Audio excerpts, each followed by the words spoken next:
প্রথম প্রশ্ন এসেছে, রমজানে মাঝে মাঝে তারাবির নামাজ ছুটে যায়। যদি আমার তারাবির নামাজ ছুটে যায়, এতে কি আমার রোজা আদায় হবে বা রোজার পূর্ণতাতে কোনো সমস্যা হবে কিনা? ভাইরা আমার, রমজান মাসে তারাবির নামাজ না পড়লে আমরা অনেকে মনে করি যে তার রোজাতে বোধহয় অসুবিধা হবে। এটা সম্পূর্ণ ভুল ধারণা। তারাবি একটা ইবাদত, রমজানের রোজাটা আরেকটা ইবাদত।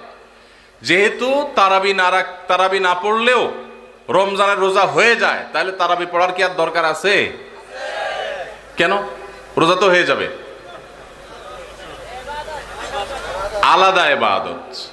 রোজা রাখা একটা ইবাদত, তারাবি পড়াটা আরেকটা ইবাদত। নবী করিম সাল্লাল্লাহু আলাইহি সাল্লাম একই হাদিসে দুটি কথা বলেছেন, মান কামা রমাদানা ঈমানান ওয়া ইহতিসাবান গুফিরা লাহু মা তাকাদ্দামা মিন যামবি। একই হাদিসে বলেছেন, মান সামা রমাদানা ঈমানান ওয়া ইহতিসাবান গুফিরা লাহু মা তাকাদ্দামা মিন যামবি।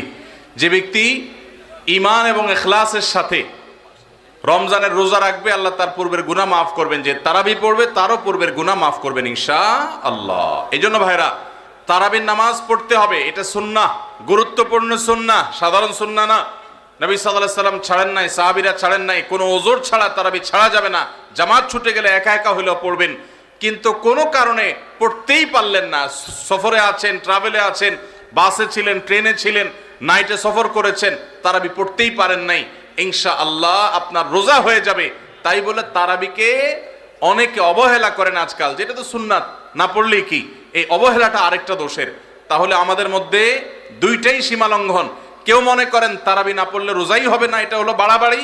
আবার অনেকে মনে করেন তারাবি না পড়লেই বাকি, এটা হলো ছাড়াছাড়ি। এই বাড়াবাড়ি এবং ছাড়াছাড়ির মধ্যে আমাদের থাকতে হবে। আল্লাহ আমাদের তৌফিক দান করুন।